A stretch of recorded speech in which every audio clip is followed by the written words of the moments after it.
Yes, sir.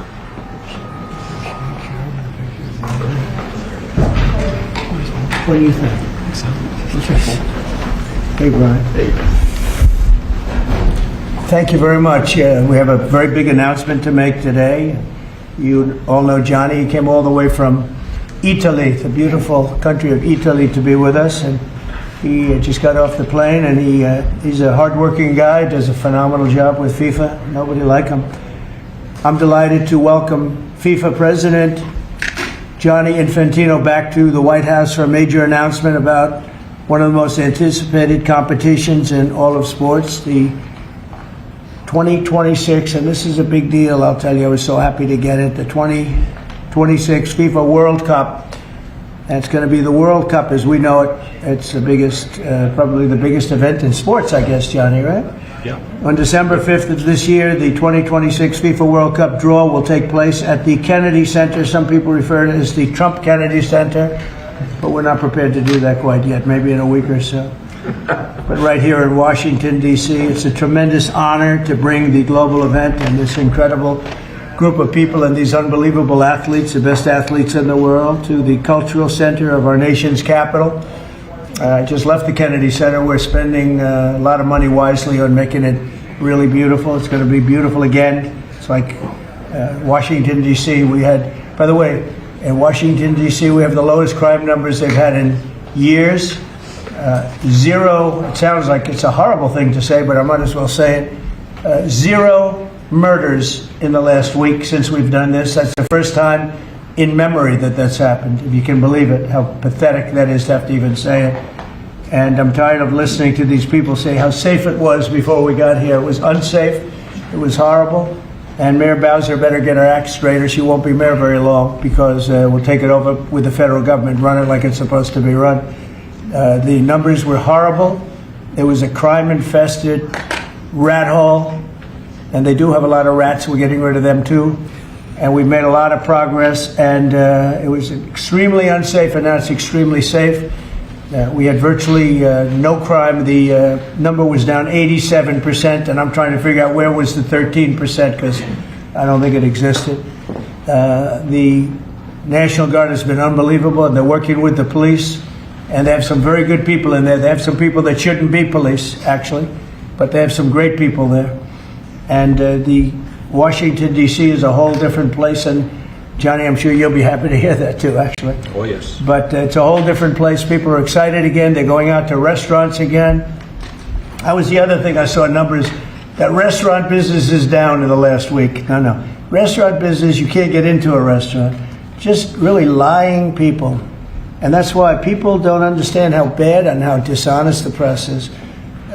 I saw one poll that had us at 19% favorable on what we're doing with Washington. Then I saw another one that has us 94% favorable.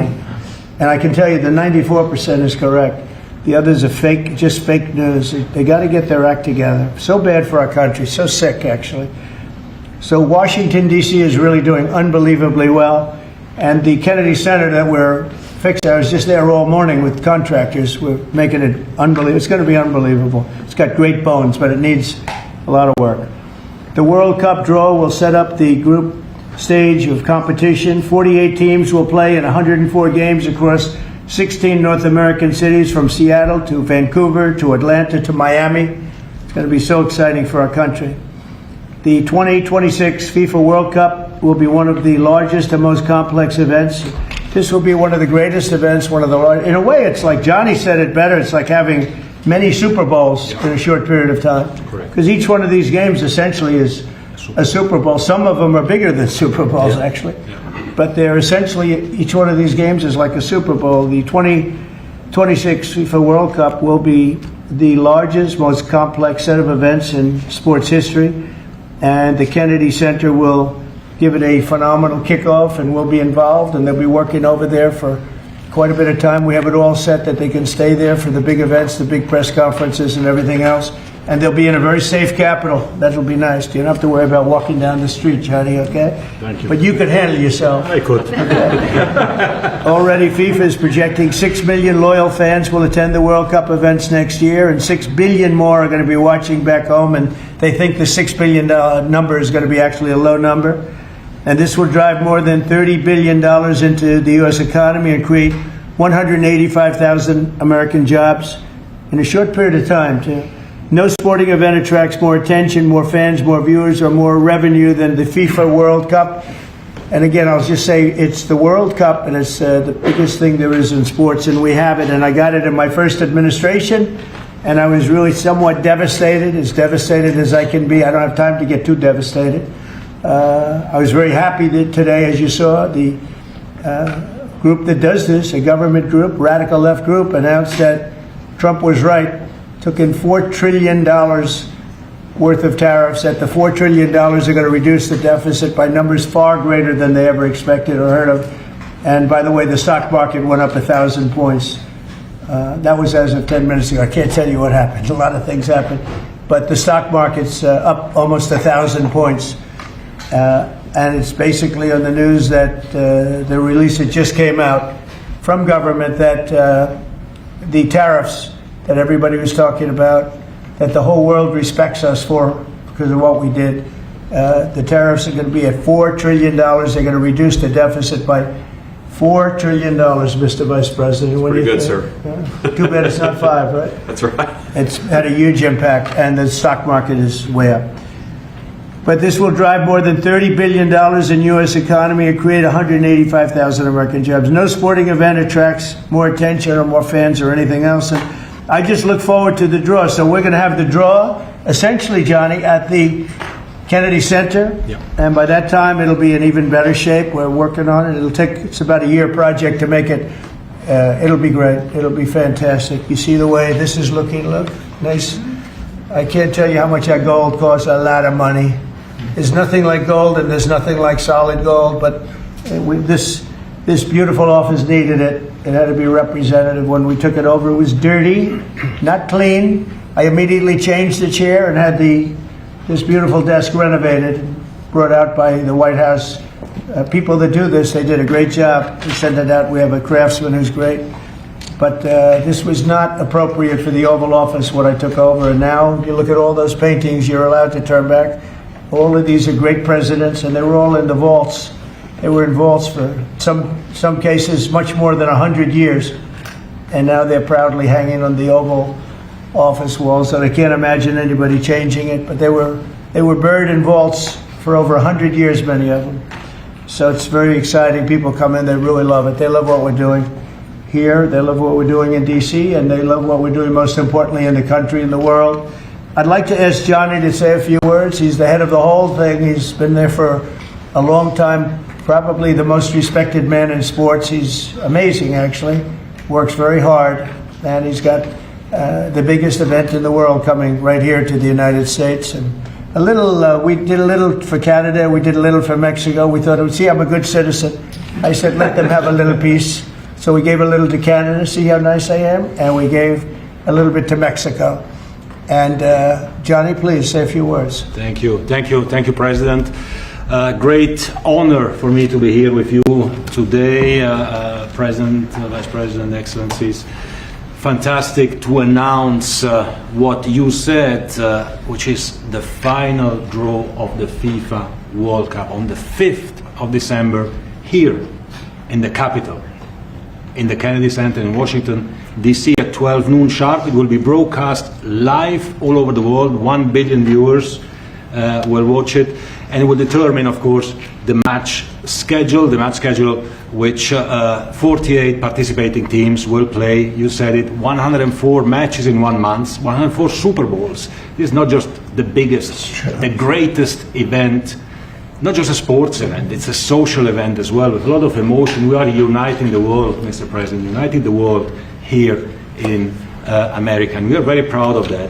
And those teams, those national teams who will come here to participate in this draw with their coaches, with their presidents, they will all be proud to be part of writing this history, and that's why we brought as well this, which is the winner's trophy. It is the trophy that the winner of the FIFA World Cup wins. Only the FIFA president, presidents of countries, and then those who win can touch it, because it's for winners only. And since you are a winner, of course you can as well touch it. It's pretty heavy. Yeah. It's the winner trophy. The last one who lifted that is Lionel Messi of Argentina. And here it is in the Oval Office in the White House. Can I keep it? For you. Well, you can keep it until the World Cup. We're not giving it back. That's serious. It fits well. That goes very well on the wall right over there. We'll put it right below the angels. It fits well here, I That's think. beautiful, yeah. You can keep it until we have to give it to the next winner. That's fine. That's a beautiful piece of gold, I will say. That's beautiful. Yeah. So 6 billion viewers for the World Cup, 6 million coming to the matches, 30 billion economic impact, 185,000 jobs. This will be absolutely fantastic. The biggest event ever, and everything will start here in Washington DC at the Kennedy Center, or the Trump Kennedy Center.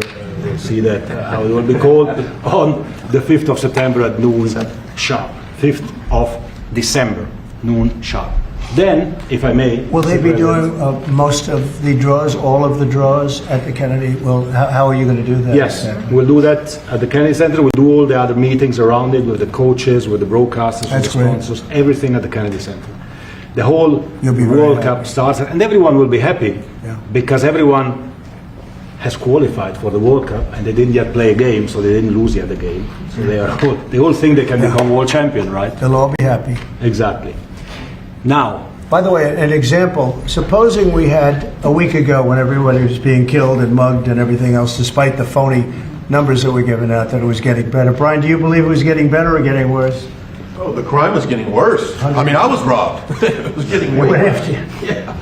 How did the other guy come out? Well, he came out with a briefcase, unfortunately. With you. Yeah. So, Robert 1, Brian 0. Now, but can you imagine you do this and then you start hearing that they had a 20-year reduction of crime. It's worse. It was worse during the Biden administration than anybody's ever imagined possible. And I guarantee you, he wouldn't be here if those numbers continued. But now we have total safety. We have total security. And for the border, in 3 months, 0 people. These are done by liberal people that do these charts. 0 people came through our border in the last 90 days. Can you believe it? 0. Last year we had millions of people coming in, and they came in from the wrong locations. They came in a lot of people that shouldn't be here. So now when we have this event in December, it's going to be very safe. Johnny, you can walk down the street with your beautiful wife. Yeah. You can take her to dinner if you can get a reservation, which I doubt. They're all full, the restaurants. I know. They're all full. I heard that too. The restaurants aren't. The restaurants, since we are doing this, are doing great, and many new restaurants are going to open because, as you know, many closed. Many restaurants closed because the crime was so bad. This will be one of the safest places anywhere on earth. So, I really am honored that the National Guard has done such an incredible job working with the police, and we haven't had to bring in the regular military, which we're willing to do. We have to, and after we do this, we'll go to another location and we'll make it safe also. We're going to make our country very safe. We're going to make our cities very, very safe. Chicago's a mess. You have an incompetent mayor, grossly incompetent. And we'll straighten that one out probably next. That'll be our next one after this. And it won't even be tough. And the people in Chicago, Mr. Vice President, are screaming for us to come. They're wearing red hats, just like this one. But they're wearing red hats. African-American ladies, beautiful ladies, are saying, please, President Trump, come to Chicago. Please. I did great with the black vote, as you know, and they want something to happen. So I think Chicago will be our next, and then we'll help with New York, and we're going to help with, and I think a lot of these people that you see on television, they are, including the people in this audience, they'll say bad things about me, and then they'll say, thank God he's here, because half of them got mugged, and they don't want to get mugged again. But they're, you know, they work for they work for stupid people that are radical left, and they're made to do things and say things that they don't want to be saying. But the people right here are all happy because you're not going to be mugged in Washington, D.C. anymore. I just want to say Johnny's been my friend for a long time. He's an incredible guy, and we will lay out the red carpet. Andrew, you're going to be fantastic. Rick is going to be everything Rick ever touched has always worked out, and he's working with me on the Kennedy Center. And his very good friend was an actor on Broadway for 5 years, right? And I assume he's helping us a little bit, right? Yes. And Andrew, you're all excited about it? Absolutely. Would you like to say something? This is a great opportunity, Mr. President, to show off the first 250 years of the United States of America, the greatness, and then the hope and promise of the next 250 years. When you think this World Cup is going to be over our 250th birthday, Mr. President, your leadership, obviously, with FIFA leading the way, this is the largest sporting event in the history of the world under the Trump administration. So very excited. I just want to say one thing. Andrew Giuliani, so his father is Rudy, the greatest mayor in the history of New York, I think by far. He took a ravaged city, a city that was really under siege. Probably most people thought it was going to survive. He turned it around. He was a great, great mayor. And then they treated him very, very unfairly. You go back and tell your father all of the things that have come out over the last couple of months through Tulsi and through all of the people, Cash, everybody. They've proven your father 100% correct. His father was treated so unfairly. Your father has been 100% correct. And tell him we all love him, okay? Thank you, Mr. President. It's been amazing. What he had to go through was very, very unfair. Nasty. These are bad people. Mr. Vice President, would you like to say something? Well, sure, Mr. President. Thank you, and thanks to Johnny for being here. We're very thrilled about the World Cup. Just to echo something the President said about crime in Washington, D.C., this is the national capital of the greatest nation in the world, and we had murder rates just a few weeks ago that rivaled some of the worst third world cities anywhere, even in very, very poor regions of the world. Why did we accept that? Why did we allow it to happen? We allowed it to happen because we had broken leadership in Washington, D.C., and unfortunately sitting behind the Resolute desk. What we have shown in just under 2 weeks of taking law enforcement seriously is that the American people can have their streets back if their leadership is willing to put in the time and the resources. Mr. President, you've shown in Washington, D.C. that we can have safe streets again. We've just got to have the political willpower to focus on the bad guys and to give the American people back their communities. We are focused on doing that thanks to the President's leadership. Thank you. And that's a really very small percentage. It's 2%, 3%, but that 2% and 3% wreaks just havoc throughout a community. People are petrified, and I notice a couple of the women in the back are shaking their head, yes, yes, yes. I won't report who you are because you'll end up losing your jobs, but it's true. It's amazing.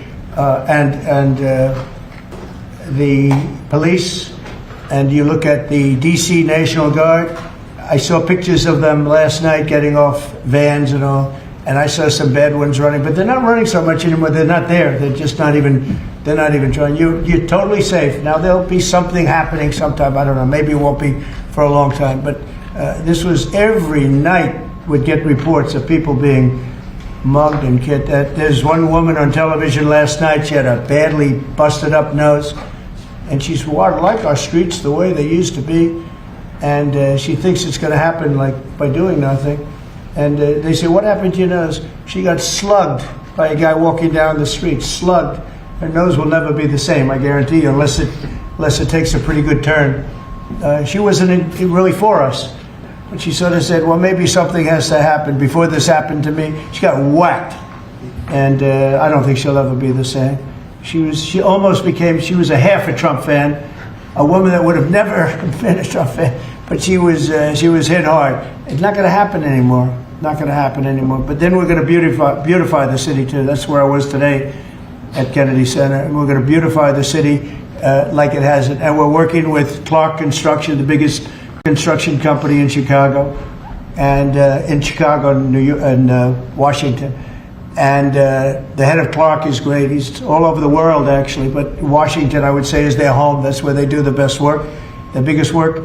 And they've been doing a fantastic job. So You're going to have a fantastic, clean, beautiful place. It's going to be better than it ever was before. Literally better than it ever was before. We'll get it done very quickly. And I want to thank Clark because they're doing a lot of work in a lot of different locations, but they've been fantastic for getting us the right contractors and the people that can really do the job right. And Johnny, did you want to say something? Yes, I have one more thing, because as you rightly say, you know, with security and beautifying cities and the whole country, we want people to come and enjoy and have fun. And that's why this is not just the most iconic trophy in the world of sport, but we start on the 10th of September the sale of tickets for the FIFA World Cup, and we have the first ticket here for the final. Good. Wow. For you. Oh, good. That's cool.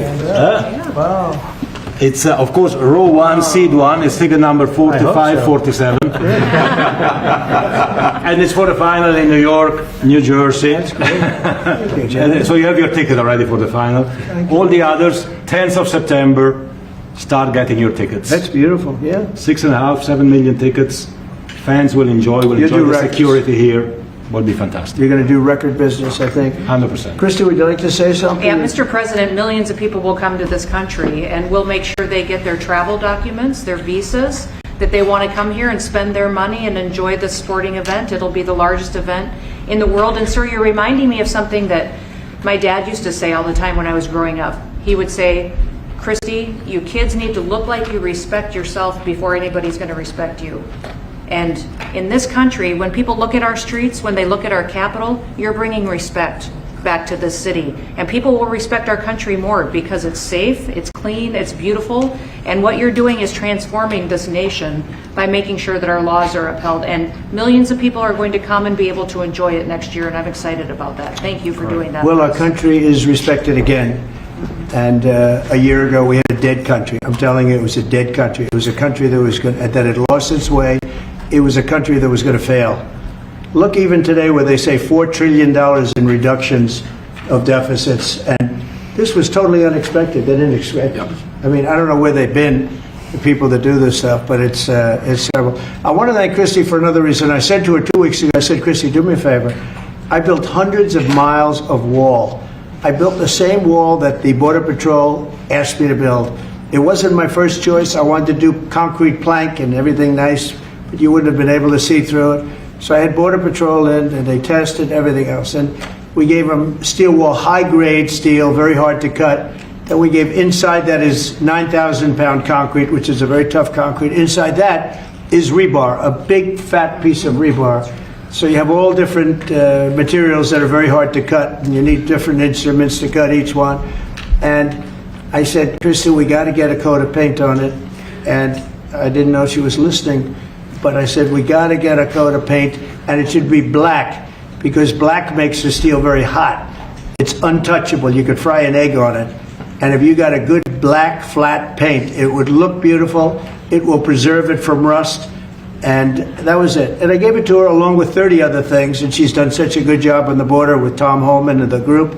Tom Holman's a fantastic guy, what the job he does, and the way they work together. So I turned on last night and I see Christie's painting the wall, and it looked beautiful, by the way, when that paint went over there. And it's hot. It's hot. Yes, it is. It's hot. If it's white, it's not hot. If it's black, it's going to be very hard to climb that sucker. It's not going to be easy, but it's black and a high quality black. You know, it really looked good. Yeah, we got Is the that going paint to be you a told us two-coat to. job or a one coat? No, just one coat. One coat. We Good. used the paint you told me to buy. Yep. The Yep. two-coat will take place in 3 years from now. Right? We'll do the second coat. But it looks beautiful. But thank you very much. I didn't know you were listening to that, because we talked about 7 different subjects, and all of a sudden I see her out there painting with a lot of painters and everything else. But it was a beautiful thing to say. Would you like to say something? You've been such a big part of this. Please. Well, just, Mr. President, we're delighted to be here today for this announcement, but we're also looking forward to having you at the final. Oh, yes. On July Oh, yes. 19th No, we'll be in New there. York, New Jersey. We're going to be there. A lot of people are going to be there. A lot of people. I'd like to thank you all. Do you have any questions on FIFA, first of all? It's going to be a big event at the Kennedy Center. Do you intend to take part in it? Will you have a part to play on December 5th? I might play. I mean, I see the money that these soccer players, we call it soccer, but I see the money that these soccer players are making. I may try and play. I'm a very good athlete. My son is a very good athlete, and he's a good soccer player. He's on the tall side for soccer. He's 6'9". That's pretty tall. But That's pretty it's tall. on the tall side. He's good. It's on the tall side, but he's good. But no, I may put on shorts. I look extremely good in shorts and join the play.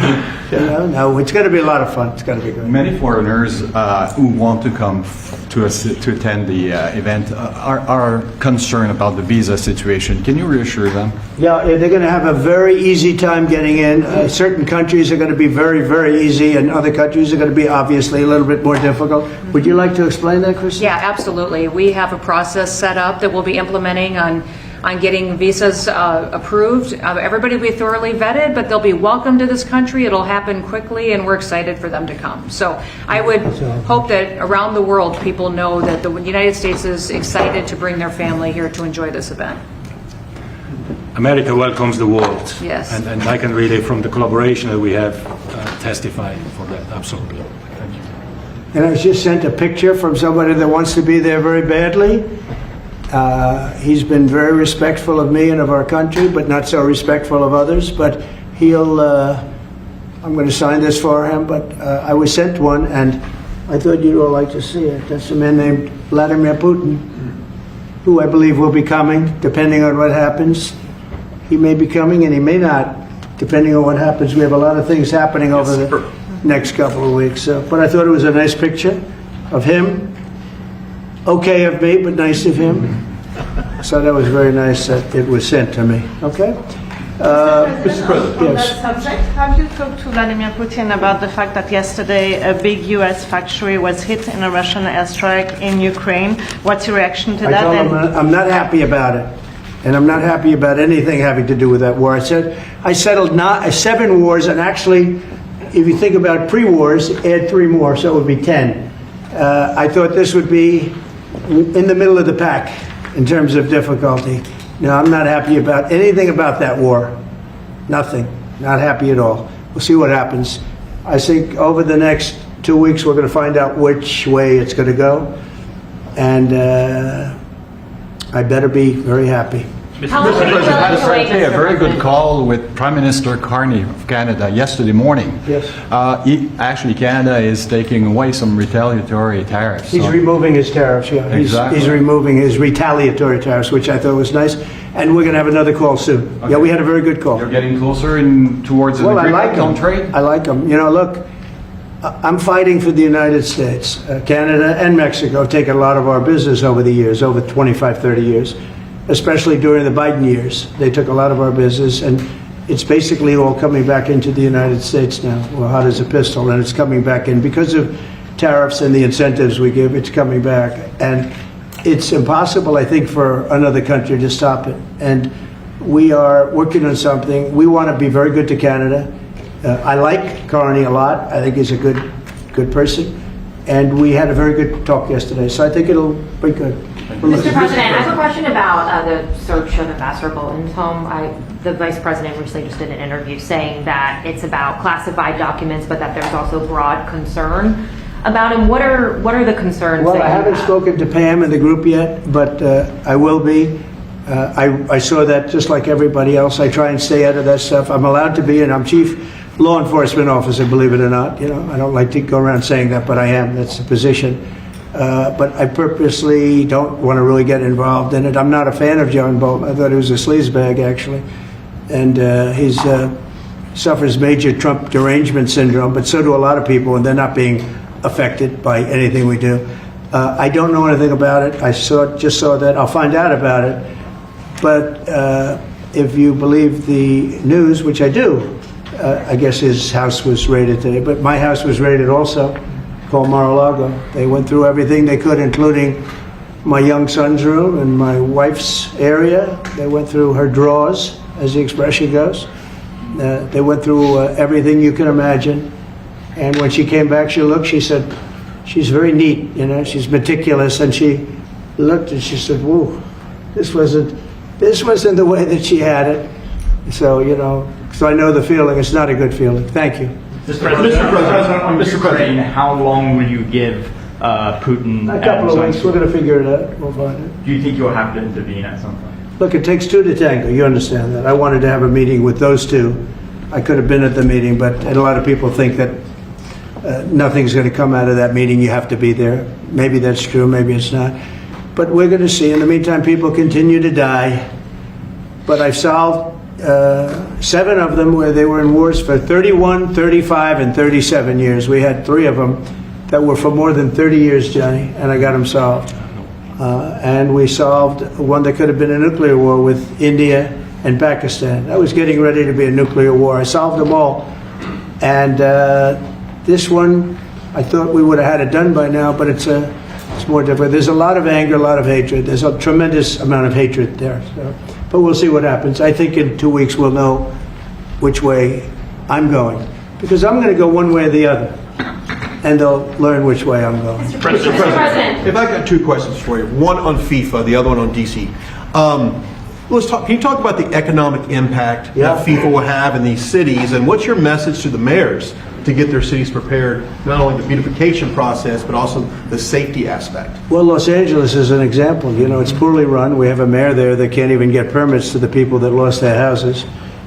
Lee Zeldin got every permit. The hardest permit is the federal permit. Within 20 days, every single permit was there for the people to build their houses.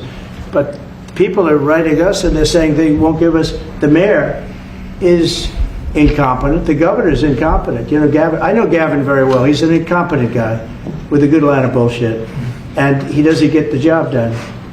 And frankly, those people want to build their houses. It's terrible. They could have been built. Some of them could have been built already. But think of it, the federal government that has the most complex part, and it's the most complex environmental thing to do. We got it, everybody had it within 30 days. And they're not even close to getting their permits. And now they're talking about taking some of those sites and building low-income housing on them. These are high-end neighborhoods. And I'm all for low-income housing. I built a lot of low-income housing. I know all about 236. I know every program that there is in the government. I used every one of them. I know more about low-income housing than probably almost anybody. And it's great. It's fine. It's wonderful. But you don't build it in Pacific Palisades. You don't build it there, and you don't build it in the other areas that burn down. So they're talking about putting up low-income housing. And you talk about riots. They're going to have riots if that happens because you're taking the people's property away. They want to build their houses, and they're unable to get permits from the mayor and from the governor. And that's a terrible thing. But, and let me tell you, if I didn't send in the troops in Los Angeles, Johnny wouldn't be in Los Angeles. You wouldn't be having your World Cup there. I sent in the troops, and we kept it. And even the police commissioner, the sheriff and the police commissioner, they all said the same thing. They said, we could have never handled what was happening. You saw that, you were there. He said, we could have never handled what was happening. And then you hear Gavin Newsom, after it's all quelled, you hear Newsom get up and say, we could have done this by ourselves. No, they couldn't have. And if they could have, I wouldn't have taken the chance either. Okay, my second question is on crime prevention. Would you be open to expanding the national concealed carry to apply to D.C. like it does in other states like Texas? Yeah. Well, they have it in some states and they feel strongly about it. As you know, I'm in favor of it. People have to protect themselves. I'm a Second Amendment person, very simply. People have to be able to protect themselves. Especially like in Washington, you walk down the street, a guy comes up and slugs you. He's got a pistol in his hand. You can be tough, you can be in great shape, you can be a powerful person, or you can be a guy that weighs 100 pounds with a gun in your hand. Right. And I'll bet on the guy with the gun 100% of the time, right? And so you need protection. So I'm a Second Amendment person all the way. Yeah, please. President Trump, you said this morning that you're working with Congress to get $2 billion to help clean up DC. Have you had any conversations with Mike Johnson and John Thune about where they're going to get that money from? Which money? You said this morning that you're going to get $2 billion from Congress to help clean up DC. Yeah, I've spoken to Mike Johnson. I've spoken to John Thune, the Senate, the House. And I think it's going to be very easy to get. It's going to be not a lot of money. I wouldn't even know where to spend the number that you mentioned, but it's going to be money to beautify the city. Yeah, they're ready. Everybody wants to save D.C. In one way, it's the easiest. The violence was more than any other city in the country, actually, by far. It may have been more than any other city in the world. If you could think, We looked at some of the worst cities in the world. It was worse. And that's why it angers me to see the mayor saying about how they have it on the slide. Not on the slide. It was worse than ever. Yeah, we have no problem getting that money. That money will come out of Congress. I think it'll be even bipartisan. And is the plan I mean, I would imagine Democrats would vote for that one. is the plan to get it before the September 30 spending deadline on the Hill? Well, I don't know if there is a deadline, because if I declare a national emergency, which this was, that ends the deadline. So, I mean, I keep seeing about a 30-day deadline, of which we have 22 days left or something. But if I think we're in great shape here, that's one thing. But if I don't, I'm going to just say it's a national emergency. And if I have a national emergency, I can keep the troops there as long as I want. If people are not going to want to have the troops in 30 days, it's one thing to get them out. It's another thing to keep them out for a long period of time. You've got to train people. You can't do this. You can't bop people over the head. And a lot of those people are in courts right now, going to court. They're going to go to jail for a long time. So that's going to take more than 30 days. But if I have to, I'll declare a national emergency, which I don't think I'll have to do. Yeah. Mr. President, can I ask you about a question? You said in 2 weeks you'll know whether you go. Yeah, I think I'll know. I think I'll know the attitude of Russia and, frankly, of Ukraine. It takes two. What are the 2 ways you can go at the end of 2 weeks then? Well, then I'm going to make a decision as to what we do. And it's going to be a very important decision. And that's whether or not it's massive sanctions or massive tariffs or both. Or do we do nothing and say it's your fight? Look, I would have never been in this war if I were president. You wouldn't have had this war. It was never going to happen. This was caused by stupid people that fought. And people say, well, how do we know? Because for 4 years, it was never even a subject. And Vladimir knew, and you see his picture right here. It was nice that he sent, but Vladimir knew very strongly we wouldn't have stood for it. It wouldn't have happened. 100% wouldn't have happened, but it did happen. And now they're losing from 5 to 7 young kids. Think of it, you're a parent and your son is leaving. He's Russian or he's Ukrainian. And he's leaving and they're waving goodbye. Nice, beautiful kid. Nice crew cut, all set. He wants to be a soldier. And he goes there first week, he has his head blown off. And he's no different than you people, me. And it doesn't matter where. I mean, I solved a problem in the Congo that was vicious. Rwanda and the Congo, the Republic of the Congo. And they were fighting for 31 years, and it was machetes. People were getting their heads chopped off. That was going on for 31 years. I got it solved. You saw it. They came to the White House. We signed an agreement. It was amazing. People can't believe we got it done. I love to stop killing. I really do. People thought it would be just the opposite. Hillary Clinton said, oh, he'll get us into a war. No, I'm getting everybody else out of wars. Are you saying there's a real possibility then that you do nothing if Putin doesn't come to the table for a ceasefire or try to end the war? I'll see whose fault it is. If there are reasons why, I'll understand that. I know exactly what I'm doing. We're going to see whether or not they have a meeting. That'll be interesting to see. And if they don't, why didn't they have a meeting? Because I told them to have a meeting.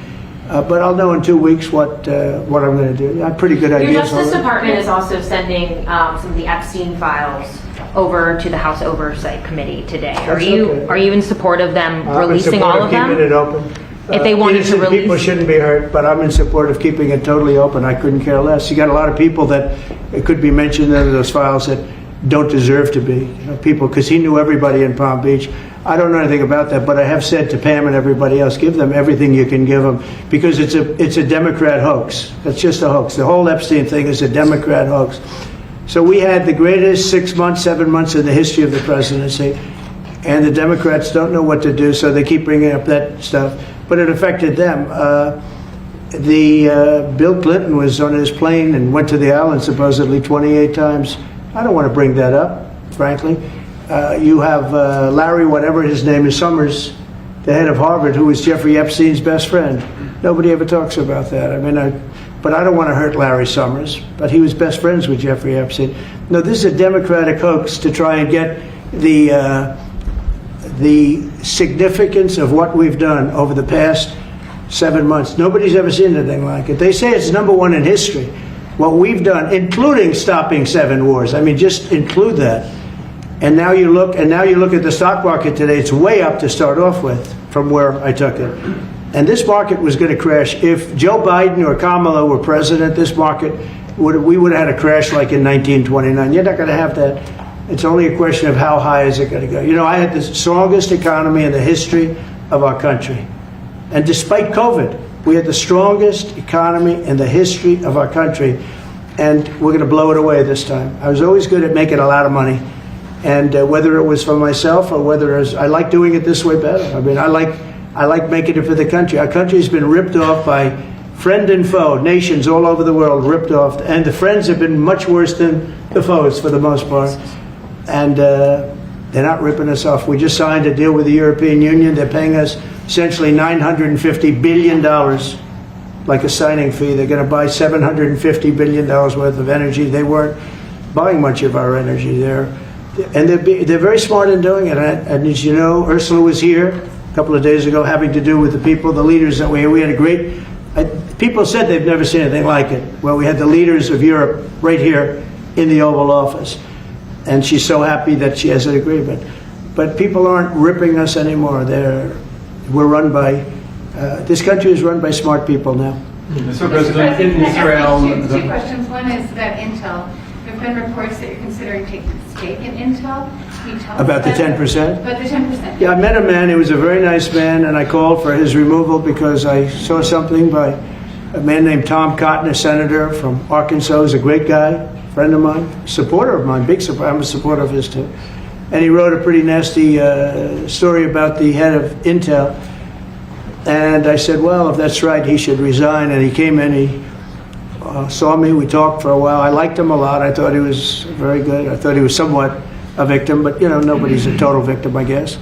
And I said, you know what? I think the United States should be given 10% of Intel. And he said, I would consider that. I said, well, I'd like you to do that because Intel has been left behind, as you know, compared to Jensen and some of our friends, NVIDIA, some of the people, and the people in, because Intel should have never been. Intel was the biggest, most powerful chip company in the world. And then they started leaving. And they started going to foreign countries, in particular Taiwan. And if we had a president that would have said, okay, you can go to Taiwan, but we're going to put a 100% tariff or a 200 or 300 or a 500% tariff, anybody that sells into the United States has to pay. They wouldn't have left. They would have never left, and we wouldn't have. So in the meantime, we had people that were, in some cases, good politicians that weren't good on trade. I loved that man, but he was not good on trade. I totally disagreed. He allowed the car industry to be taken out of this country. We lost 50% of our car industry. But that's all coming back. It's all coming back. But if somebody would have said that with Intel, would be a giant right now. Now, with that, they've had some bad management over the years, and they got lost. And I said, I think you should pay us 10% of your company. And they said, yes. That's about $10 billion. I don't get it. This comes to the United States of America. And I said, I think it would be good having the United States as your partner. He agreed. And they've agreed to do it. And I think it's a great deal for them. And I think it's a great deal. He walked in wanting to keep his job, and he ended up giving us $10 billion for the United States. So we picked up $10 billion. And we do a lot of deals like that. I'll do more of them. If somebody has, like we have restrictive covenants with Jensen. We have, it's NVIDIA. And to unrestrict the covenant, nothing to do with losing our powers or military or anything, because that I wouldn't do. But there are things you can do that don't affect us, that actually help us. And if we're going to give somebody a free out, a restricted covenant, we have a strong restrictive covenant on certain industries. And I will absolutely give somebody a opening on a to do a lot of business, which is good for us, as long as it doesn't hurt us in a security or military way. And if I do that, I think the country should be paid, because anybody else, I have it in real estate where I'll have a deal with somebody and I'll have them restrictive covenant. Then they'll come back and they'll say, I'd love to be able to build over here, but I'm not allowed to because you have me covered, you have me restricted. I say, I'll let you build over there, but pay me a lot of money. No different. But the country never did it because the country was run by foolish people. On DC Drive, you said Chicago might be next. Are you making, have there been concrete steps that the administration is taking to do that? Or what are other cities as well? I haven't spoken to them. He's grossly incompetent. I haven't spoken to the mayor. No. When we're ready, we'll go in and we'll straighten out Chicago, just like we did DC. Chicago is very dangerous, great place. I built great stuff there. I have the most beautiful building in Chicago, I think. But I hate to see what's happened to Chicago. Chicago was our greatest city, actually. Bob Tisch, a great friend of mine, passed away. He used to own the Giants and very successful Lowe's. He said Chicago, I think they had their main office in Chicago. He said Chicago and San Francisco are the two greatest cities in the world. Now you look at what the Democrats have done to San Francisco. They've destroyed it. I own a big chunk of the Bank of America building in San Francisco. And, you know, it's just different. We can clean that up too. We'll clean that one up too. No, if everything works out, and we've already had calls from other cities, quiet calls from Democrats. We'd love you to come here because they've lost control of their cities. I'm not going to say because I don't want them to lose their elections. But we've had calls from Democrats and calls from people generally. We'd love you to come here because we'll straighten out the problems. Mr. President, in Israel, the families of hostages are opposed to the reoccupying of Gaza. Why is the U.S. still Well, not all of them. And you have to understand, I'm the one that got all of the hostages out. You got a lot of people out. If it wasn't for me, they wouldn't be out. I worked with Bibi and I worked with Steve Witkoff. But if it wasn't for me, you would have all these hostages would most likely be dead right now, every one of them. So they all come up here. They come in groups of 10, 12, 13, and many of them, and I've gotten to know a lot of them. They're great people. What they had to go through is incredible. But so now they have 20, but the 20 is actually probably not 20 because a couple maybe aren't around any longer. It's a terrible thing. No, I don't like anymore. I said, you know, when you get down to 20, they're not going to make deals anymore. And they didn't. And then I put out a statement, as you know, that was a tough statement, go in and get them. And they said, we'll give you 10, we'll give you 10. I don't know what Israel's doing, but they were willing now immediately to give us another 10. The situation has to end. It's extortion and it has to end. And we'll see what happens. I actually think they're safer in many ways if you went in and you really went in fast and you did it. And people can't forget October 7th, remember that. I'm friendly with all groups. I won the Arab vote in Michigan. I did so great with the Arab vote, remember? I started off at 0, I ended up winning. I wouldn't say the candidate was the greatest, but I would have won against anybody. They're great people. But we have to do things properly. And you know, I'm very proud to say I got the hostages out. You have hundreds of people that are living now because of me. And now we have that final little group of people. And Hamas knows that if they give them, that's probably the end of their lives. So it's not easy to get. And I know if you're a parent, you just don't care. You want, I want my baby back. They want their babies back. They want their kids back. And I understand it. But I got them out and did a good job. And we're doing everything we can to get the hostages out. Thank you all very much. Yes? So Jackson Hole, Jay Powell today said, he suggested that they might cut interest rates, but they haven't proceeded. Well, we call him too late for a reason. He should have cut him a year ago. He's too late. You know, we have a stock market that's up 1,000 points today. I better be careful because I go out there and I'll see it's down 1,000, right? But it's up 1,000 points when I came in here. We have a country that the market's the hottest it's ever been. The country's better than it's ever been. We have a military that I rebuilt largely in my first term. We had a great, successful first term, but this is going to be even better. But we rebuilt it. We gave a lot of it away to Afghanistan, but relatively small compared to the overall. But I think it was the most embarrassing day and period in the history of our country that they allowed those 13 wonderful people, but it's really hundreds of people were killed. And they don't talk about the 48 that were so severely wounded with no legs, no arms, nobody ever mentions them except me. But that was the worst day, the most, it just showed how incompetent. Frankly, if that didn't happen, I really believe that you might not have had the problem with Russia. I think Putin was sitting there watching these stupid people running our country and said, this is a time to invade. It's, this is a time. And then Biden made the statement, well, he can do a small incursion. When he said that, it was off to the races, right? When he said He can do a small incursion. Remember that? I was surprised he knew the word incursion. I didn't think he had that good of a vocabulary. I want to thank everybody. It's very important to me and to everybody up here, the World Cup. And Gianni has been so incredible. I mean, he's really a great leader. I mean, to think, I said, Gianni, do it by phone. You don't have to come. No, he said, I'll come. And he flew all night long to be here and listen to this about how great we're doing in D.C. But he's a fantastic leader, and this will be your most successful World Cup ever. Thank you, Jim. Thank you so much. America win. Yeah, can we win it, Mr. President? I don't know. That's I watch some of those teams go right. They go down that field. I don't know. But let me ask you: what chance does America have of winning?